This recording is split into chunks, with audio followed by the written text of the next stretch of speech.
right, man. Cam Sutton, welcome back to the NFL. He is signing back with his original team, I believe. At least that's where he come from before he came to Detroit. He's signing back with the Pittsburgh Steelers. Now, we know that he has some conversations, Cam Sutton, with, we assume that, with the head coach over there. His name is eluding me. Mike Tomlin. I love Mike Tomlin. And Mike Tomlin kind of alluded they had some conversations. And he spoke to him while he's going through what he's going through. Apparently the Lions came out and said that, when they got the report that they was looking for, he was a wanted person, that he was in the facility working out, they went over to him and said, basically, you need to go turn yourself in. Then they hadn't seen him since then. Now, we don't know if his lawyer was working behind the scenes with the police department, the district attorney. Well, it couldn't be the district attorney because they hadn't really just, he ain't been charged. They got to arrest you to charge you, I believe. So I don't know if his lawyer was working out a deal behind the scenes, but obviously, maybe he was just trying to get out of Detroit. But who want to throw away all that money? He probably took a cheaper deal with Pittsburgh. So it just looked to me that he just wanted to get out of Detroit. Kind of. And maybe it was like where Josh Reynolds kind of said to the situation of, the fans was kind of hard on him. I said, boy, Josh Reynolds, the fans wasn't hard on you at all. Pause. No, man, like, dude, there was love taps that fans was giving you compared to what Erica Ebron got in Detroit. You know what I'm saying? Like, come on, man. People still had love for Josh Reynolds. Cam Sutton got murdered, too, out there by the fans. But, at the end of the day, I think a lot of us realized that watch football, that Charger game, kind of when he had that toe injury, that kind of, like, he kind of got exposed after that. So I think he kind of had an out. So neither one of them got it as bad as Eric Ebron got it. And some other people got it in the past. You know what I'm saying? So, maybe he was just looking to get out of here. Maybe he fumbled the situation. And maybe his lawyer was working it out with the police. And long story short, he was arrested for strangulation. And a lot of times, what they arrest you for, then what they charge you for, it's totally different when you got money. When you ain't got money and you got a public defender, this is why, especially as men, our safety net is our money.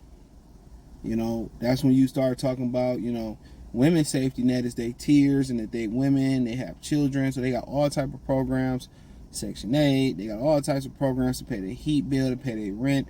I know somebody was behind in rent thousands of dollars, and I'm not going to say the nonprofit that did it, but it was a nonprofit company that helped pay her rent all the way up. Ain't no programs out there for brothers, man. They don't even want to get homeless men and EBT cards or Medicare or Medicaid, whichever one. I get them confused. They don't even want to, take care of the men that serve this country, and they all loped out and crazy on the corner. They don't even want to, put them in condos, and they shouldn't have to want for nothing. They don't even want to take care of them. So our safety net is staying out of trouble, stacking our bread. So if something happened, we can be okay. That's our safety net. We can't cry, we can't beg unless we come from them type of families. But a lot of men don't want to ask another man for nothing. That's why when you get older, your mom was like, "Well, you never asked your daddy for nothing." That's not in our nature. You know what I'm saying? That's not our nature to ask another man. That's just natural. So that's the money goes a long way in the judicial system. Sometimes they the FBI, I just said allegedly they bring charges on people just to deplete them of cash. It's all the system. When you talk about judicial system, check this out. Sometimes they'll take you, they'll charge you knowing that they can't prosecute you just to drain your money, just to drain your resources. So, the district attorney and the lawyers and the public defenders and the judges, they all have a relationship. That's why the better defender you got, the better attorney you got, the better chances you got of getting a great deal or getting exonerated or them dropping the charges off the rip. That's why when they go to dinner and they go to lunch with each other, they be in them chambers with each other. That's what they doing. They swapping you out. So then next time, let's say a public defender, they say next time, okay, I cut you a deal, Johnny, last time. Now, this guy, you got to give him to us. Don't defend him. Don't help him out. Give him to us. And now He gonna tell you to take a 20-year deal for stealing a pack of Bubblicious out of Family Dollar. That's what he gonna tell you. They swap people out like that. So, like I said before, as black men, we always got to think stack first, have multiple sources of income, men in general. That's what it got to be. And, you know, he has some money. He has probably a lawyer behind the scenes working it out. So, you know, by the time he got arrested, them charges immediately was reduced, or, you know, his charge was reduced from a felony strangulation or whatever it was to a misdemeanor. Which you still don't want a misdemeanor on there, but a misdemeanor, you go do some anger management, you do some community service, you pay a couple dollars, right? And all is forgiven. That ain't on your record. You don't, especially, man, you don't want nothing on your record. Think about it, man. As a man in today's society, bro, you don't want, man, you already got a strike against you, or two strikes against you. You got a strike against you because you a man. And if you a black man, you got two strikes against you. So you coming in the game. I like this line that it's a song off the famous Wu-Tang album, GZA, his Wu-Tang debut. It's called,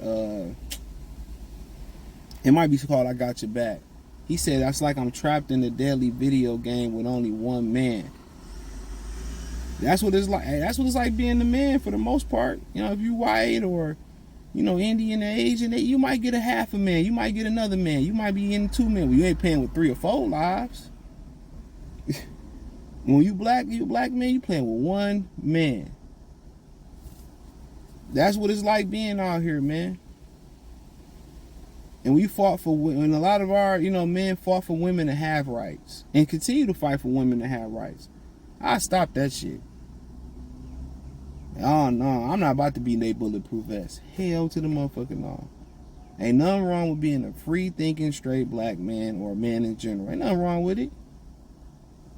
Conservative, or you want to be liberal, be what you want to be. We shouldn't be shamed for our choices.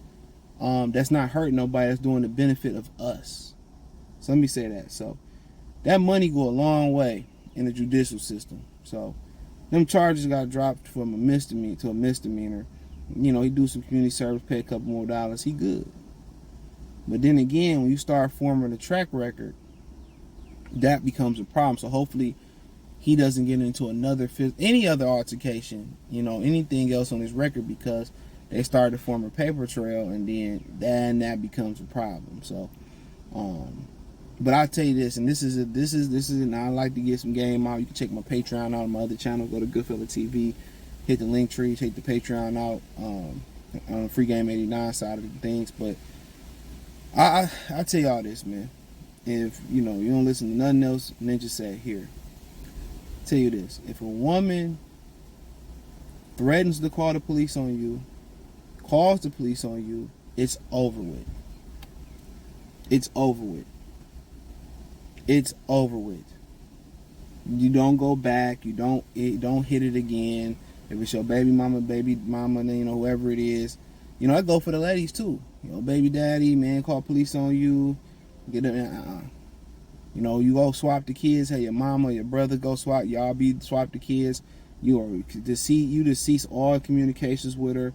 Keep your Jimmy in your pants, no matter how fine she was. It's a wrap. It's a wrap. That's like pulling the burner on you. That's a wrap. So if a woman call the police on you, you know, it's a wrap. Let it go. Especially if you didn't do nothing. It's a wrap. And if she have to call the police because you did something, you should definitely leave her alone and go get help. So thumbs up the video, share the video, subscribe to the channel. The subscribe button is the bell icon button. Hit the link tree, find me on X, Instagram, Spotify, Anchor, Cash App, Venmo, PayPal. Peace.